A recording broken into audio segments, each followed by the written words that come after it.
Welcome to Red Alert.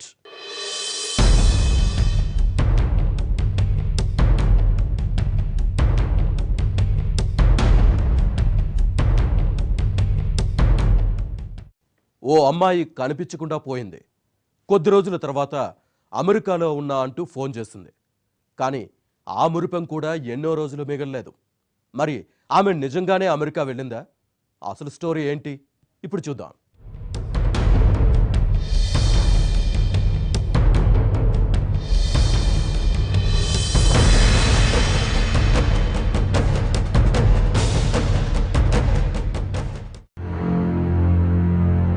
ఓ రోజు ఉదయాన్నే శైలేంద్రకు phone వచ్చింది.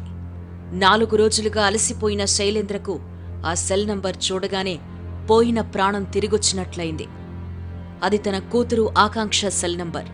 దాన్ని చూడగానే క్షణం ఆలస్యం చేయకుండా లిఫ్ట్ చేశాడు. నాన్న, నన్ను క్షమించండి. మీకు చెప్పకుండా అమెరికా వచ్చేశాను. ఇక్కడ నాకు మంచి ఉద్యోగం దొరికింది. హ్యాపీగా ఉన్నాను అంది ఆకాంక్ష. ఆ మాటలు వినగానే శైలేంద్ర కంట్లో నీళ్లు తిరిగాయి. సంతోషం అనిపించింది. గుండెల నిండా ఊపిరి తీసుకున్నాడు. ఏంటి నాన్న మాట్లాడడం లేదు అంది ఆకాంక్ష. కళ్ళు తుడుచుకుని,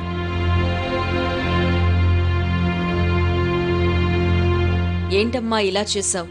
ఎంత నీకు అమెరికా వెళ్లాలని ఇష్టం ఉంటే మాత్రం మాకు చెప్పకుండా వెళ్ళిపోతావా? 4 రోజుల నుంచి నిద్రలేదు, తిండి లేదు. మీ అమ్మ బెంగ పెట్టుకుంది. నేను నీకోసం తిరిగి తిరిగి అలసిపోయాను. మీ ఫ్రెండ్స్, మన చుట్టాలు అందర్నీ అడిగాను అన్నాడు శైలేంద్ర. సారీ నాన్న, అమెరికా వెళ్లాలని నాకు చాలా ఇష్టమని మీకు తెలుసు కదా. అయినా నువ్వు నాకు పెళ్లి సంబంధాలు చూస్తున్నావు, ఇల్లరికం అల్లుడి కోసం వెతుకుతున్నావు. అందుకే చెప్పా పెట్టకుండా వచ్చేసా. నేనిప్పుడు బాగానే ఉన్నాను. మీరేం బెంగ పెట్టుకోకండి. నేను రోజూ మీకు ఫోన్ చేసి మాట్లాడతాను, సరేనా అంది ఆకాంక్ష. సరే అన్నాడు శైలేంద్ర. ఫోన్ మాట్లాడడంతో ఆకాంక్ష ఎంతో సంతోషించింది. మా ఏకాంతానికి భంగం కలగదని ఫీల్ అయింది. ఆ రోజు నేనెంత ఆనందంగా ఫీల్ అయ్యానో మాటల్లో చెప్పలేను. అప్పట్నుంచి నాకు ఆకాంక్ష అంటే ఆకర్షణ మరింత పెరిగింది. ఇద్దరికీ ఏ పని లేదు. ఉదయం లేచింది మొదలు రాత్రి దాకా మా ఏకాంతానికి భంగం కలిగించే వాళ్లే లేరు. దాంతో పొద్దంతా ఇద్దరం ఒకరితో ఒకరి కబుర్లు చెప్పుకోవడం, రాత్రైందంటే మాదైన లోకంలో మునిగిపోవడం. తర్వాత నన్ను ఉదయ్ అని పిలిచింది ఆకాంక్ష. ఏంటి అని అన్నాను. నాకు ఇలాగే జీవితమంతా మనిద్దరం కలిసి ఉండాలనుంది అంది. నాకు కూడా అలాగే ఉంది. నా కోసం నువ్వు అందరినీ వదిలేసొచ్చావు. నీకే ఇబ్బంది కలగకుండా చూసుకుంటాను అని చెప్పాను. అయితే వెంటనే ఆకాంక్ష నా తల్లిదండ్రుల గురించి అడిగింది.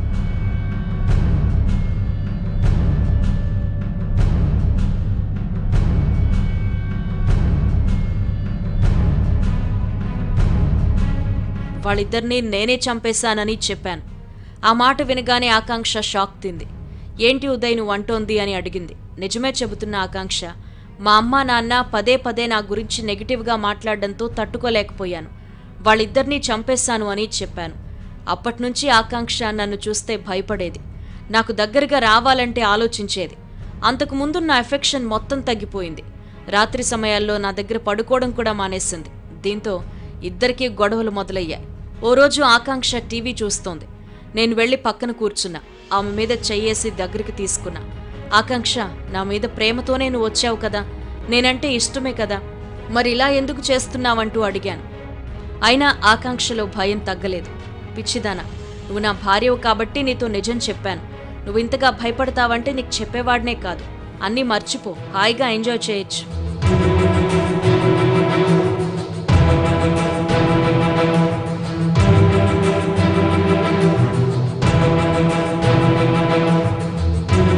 కానీ ఇంతకు ముందున్నంత ఫ్రీగా నాతో మూవ్ కాలేదు. దీంతో తట్టుకోలేకపోయాను.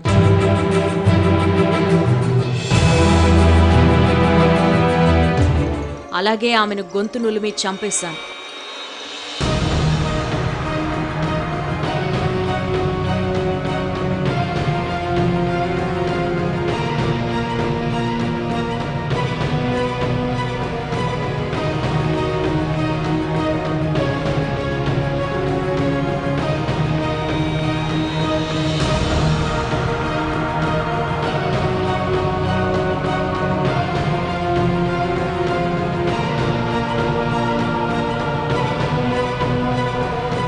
తర్వాత ఊరవతలికి తీసుకెళ్లి సమాధి చేశా.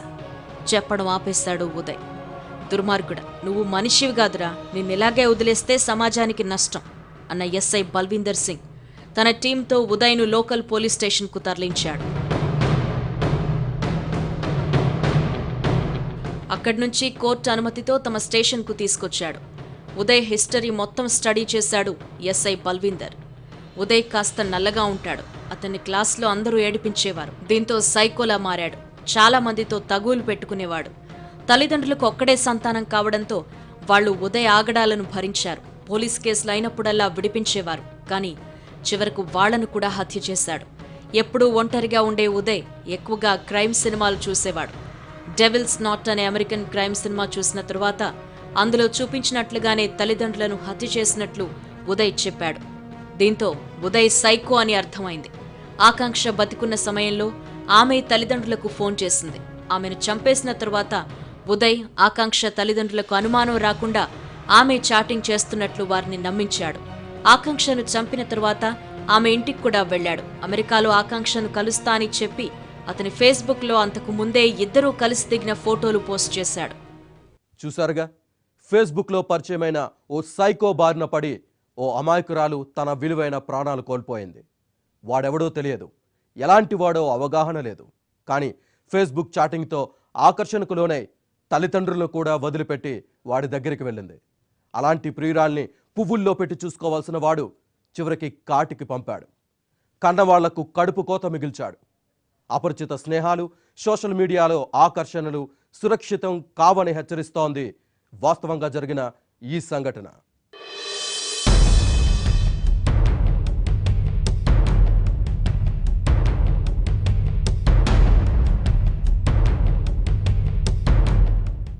నేరాలు, దారుణాలనే కాదు, వాటి వెనుక దాగి ఉన్న ప్లాన్లను పట్టిలాగుతుంది రెడ్ అలర్ట్. అప్రమత్తంగా ఉండాలంటూ అందరినీ జాగృతం చేస్తుంది.